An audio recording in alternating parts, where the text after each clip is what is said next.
CAA law, देश के हर नागरिक को पता होनी चाहिए सीएए कानून से जुड़ी ये 10 बड़ी बातें। सीएए लॉ फैक्ट्स नागरिकता संशोधन अधिनियम सीएए नियमों की अधिसूचना जारी हो गई है। केंद्रीय गृह मंत्रालय द्वारा सोमवार को शाम 6 बजे सीएए के नियमों को लेकर अधिसूचना जारी की गई। सीएए को नागरिकता संशोधन कानून लागू होने से पाकिस्तान, बांग्लादेश और अफगानिस्तान से आए गैर मुस्लिम शरणार्थियों को अब आसानी से नागरिकता मिल जाएगी। सीएए कानून के नियम और प्रावधान क्या है, इनके बारे में विस्तार से जानिए। एजेंसी, नई दिल्ली। केंद्रीय गृह मंत्रालय ने नागरिकता संशोधन अधिनियम 2019 यानी सीएए के लिए अधिसूचना जारी कर दी है। इसके साथ ही सीएए कानून देश भर में लागू हो गया है। सीएए को नागरिकता संशोधन कानून कहा जाता है।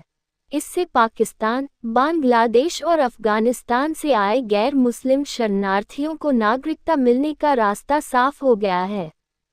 जानिए इससे जुड़ी 10 बड़ी बातें। 1. सीएए का फुल फॉर्म नागरिकता संशोधन अधिनियम है।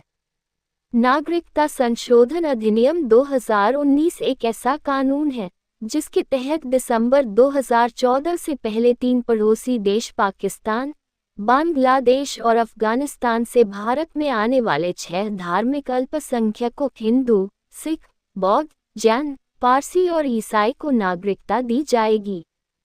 2. केंद्रीय गृह मंत्रालय द्वारा लोकसभा चुनाव से पहले 11 मार्च 2024 को नागरिकता संशोधन अधिनियम 2019 की अधिसूचना जारी कर दी है। सीएए नियमों का उद्देश्य गैर मुस्लिम प्रवासियों जिनमें हिंदू, सिख, जैन, बौद्ध, पारसी और ईसाई को भारतीय नागरिकता प्रदान करना है। 3. भारतीय नागरिकता केवल उन्हें मिलेगी जो बांग्लादेश, पाकिस्तान और अफगानिस्तान से 31 दिसंबर 2014 से पहले भारत में शरण लिए हुए थे। इन 3 देशों के लोग ही नागरिकता के लिए आवेदन करने के योग्य होंगे। 4. नागरिकता संशोधन अधिनियम 2019 दिसंबर 2019 में संसद में पारित किया गया। इसके बाद राष्ट्रपति से सीएए कानून को मंजूरी मिल गई थी। हालांकि राष्ट्रपति से मंजूरी मिलने के बाद देश के विभिन्न राज्यों में सीएए को लेकर विरोध प्रदर्शन भी किया गया।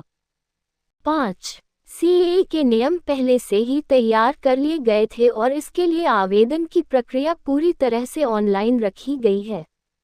आवेदन के लिए आवेदक को किसी अतिरिक्त दस्तावेज की आवश्यकता नहीं होगी।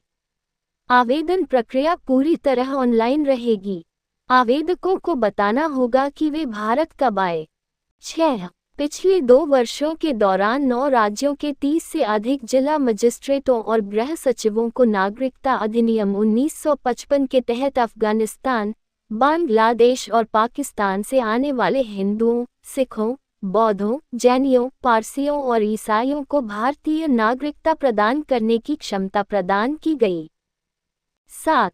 गृह मंत्रालय की 2021 की वार्षिक रिपोर्ट के अनुसार 1 अप्रैल 2021 से 31 दिसंबर 2021 के बीच पाकिस्तान, बांग्लादेश और अफगानिस्तान से आने वाले गैर मुस्लिम अल्पसंख्यक समुदायों के 1414 व्यक्तियों को नागरिकता अधिनियम 1955 के तहत पंजीकरण या प्राकृतिककरण के माध्यम से भारतीय नागरिकता प्रदान की गई। 8. नागरिकता संशोधन अधिनियम 2019 से भारतीय नागरिकों का कोई सरोकार नहीं है। संविधान के तहत भारतीयों को नागरिकता का अधिकार है। सीएए कानून भारतीय नागरिकता को नहीं छीन सकता। 9. गृह मंत्री अमित शाह ने 9 दिसंबर को इसे लोकसभा में पेश किया था। नागरिकता संशोधन अधिनियम 2019 सीएए संसद में 11 दिसंबर 2019 को पारित किया गया था। सीएए के पक्ष में 125 वोट पड़े थे और 105 वोट इसके खिलाफ गए थे। 12 दिसंबर 2019 को इसे राष्ट्रपति की मंजूरी मिल गई थी। 10. वर्ष 2016 में नागरिकता संशोधन विधेयक 2016 सीएए पेश किया गया था। इसमें 1955 के कानून में बदलाव किया जाना था, जिसमें भारत के 3 पड़ोसी देश बांग्लादेश, पाकिस्तान और अफगानिस्तान से आए गैर मुस्लिम शरणार्थियों को नागरिकता देना था। अगस्त 2016 में इसे संयुक्त संसदीय कमेटी को भेजा गया और कमेटी ने 7 जनवरी 2019 को इसकी रिपोर्ट सौंपी थी।